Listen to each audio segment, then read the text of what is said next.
I'm Christian Dadake. I am Stephanie Hernandez. I'm Jashelle McCalma. And I'm Doris Rodriguez. And this is Late Term Pregnancy. Drumroll! Antepartum Overview. Patient X was admitted on March 25, 2019 for a scheduled induction of her late-term child. She was a Hispanic 32-year-old premi-gravid female at 41 weeks and 2 days of gestation.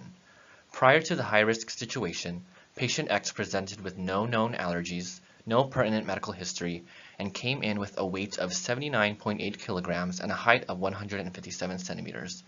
Upon within normal limits assessment findings and negative prenatal laboratory workups, the patient's provider deemed that augmentation of labor was warranted. Now for her assessment, what had went on was an IUPC, an intrauterine pressure catheter, which was able to measure the intensity of her contractions, and we were able to find 40 millimeters of mercury.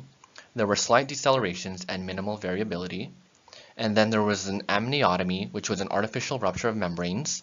We had non-stress tests, which appeared as non-reactive, an amnioinfusion for amniotic fluid replacement, and a biophysical profile of 8 out of 10, and within normal limit findings of vital signs, which also included a pain level of 8 out of 10.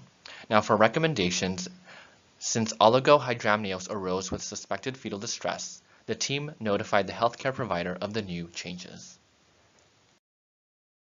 So for intrapartum overview, despite attempts to progress labor, she remained at 6.5 centimeters dilation, and her late-term baby in utero began to manifest severe signs of fetal distress, resulting in an emergency cesarean section.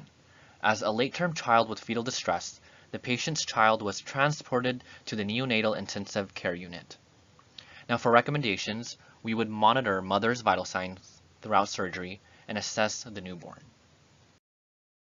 So for postpartum overview, we have a baby girl that was born on March 25th, 2019 at 1750. Yay! Mother was sent to recovery and newborn was sent to the NICU. For background, there was an estimated blood loss of 400 mils and a lower abdominal horizontal incision.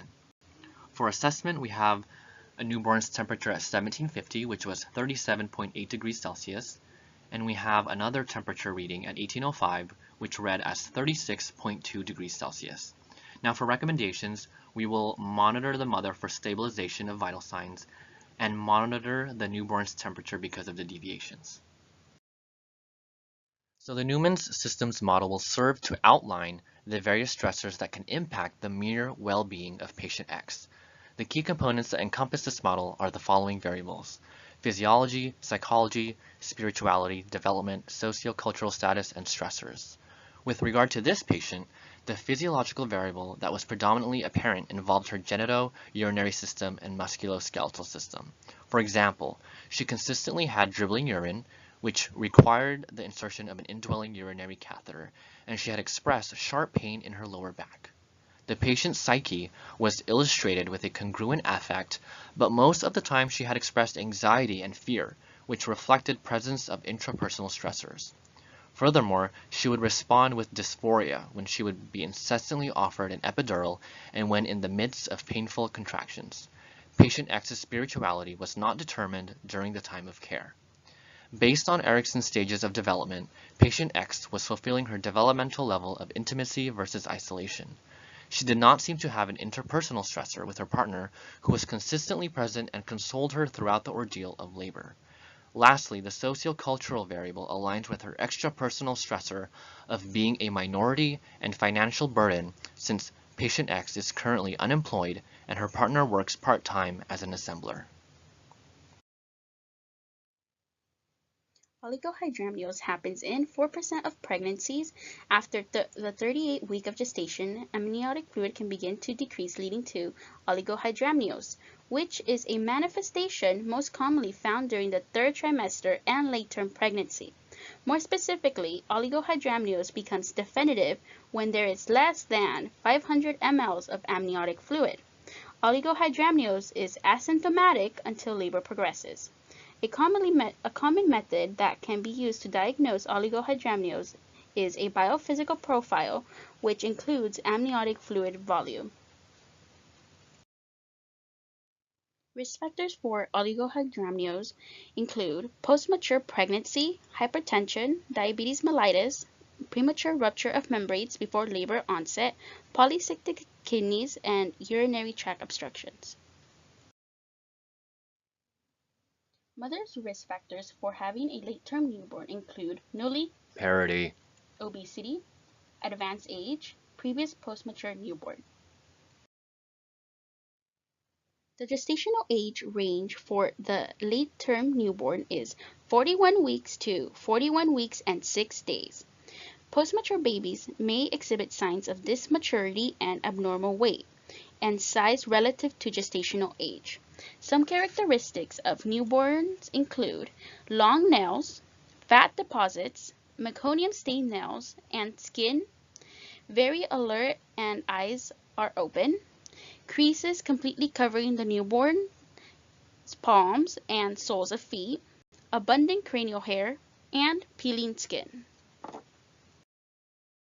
Some possible complications include meconium aspiration due to meconium in the amniotic fluid, perinatal asphyxia, which may be attributed to oligohydramnios or placental aging and may exhibit fetal distress, hypothermia due to decrease in amount of subcutaneous fat, hypoglycemia due to episodes of hypoxia that are caused by cord compression.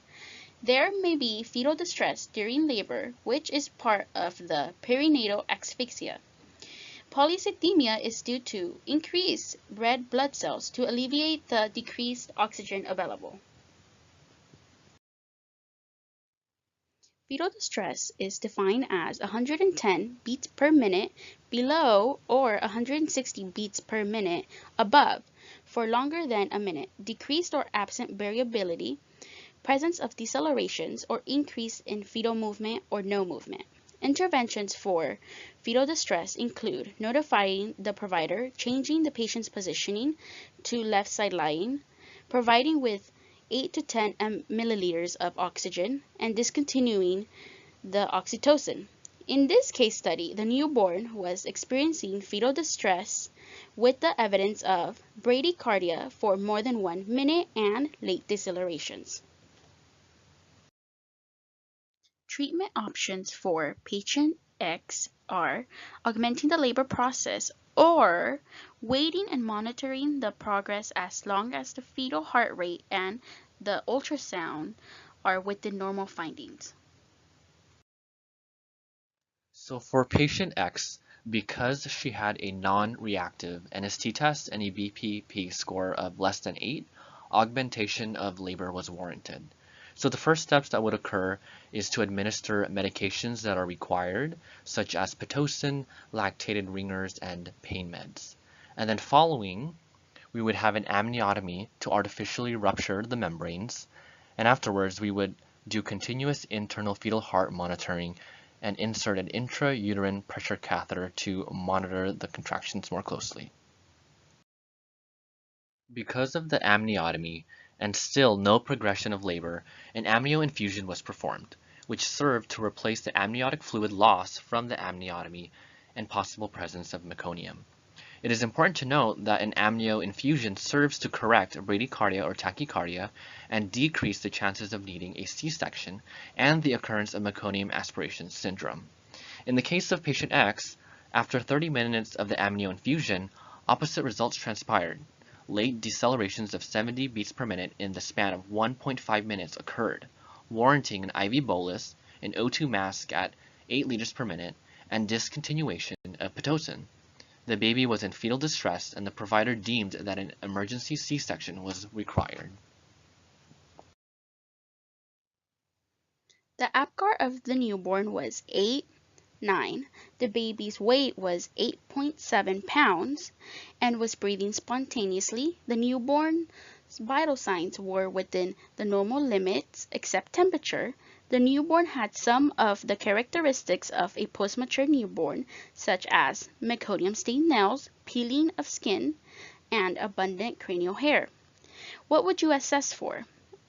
You would assess for polycythemia. Since clinical time constraints, we were not able to gather the serum bilirubin to measure for polycythemia, but there was no signs of or symptoms of polycythemia. Now, we also have to assess for hypoglycemia. We would obtain glucose checks for hypoglycemia in the case of our newborn. Her glucose check was 70, which is within normal limits. Even though there was meconium in the amniotic fluid, there was no signs of meconium aspiration. For perinatal asphyxia, the newborn was breathing spontaneously and had no signs of respiratory distress or a decrease in oxygen. Lastly, we will have to check for hypothermia, and we would check for any changes in temperature or decrease in temperature. As you can see, all the labs are within the normal limits for a postpartum patient. For the newborn, some of the laboratory values were not obtained due to time constraints of clinical and the time the baby was born, but we would expect to get arterial blood gases and serum bilirubin to determine if the baby was experiencing hypoxia or acidosis. The mother's vital signs were within normal limits, and the pain level of 8 was treated with the epidural at 12.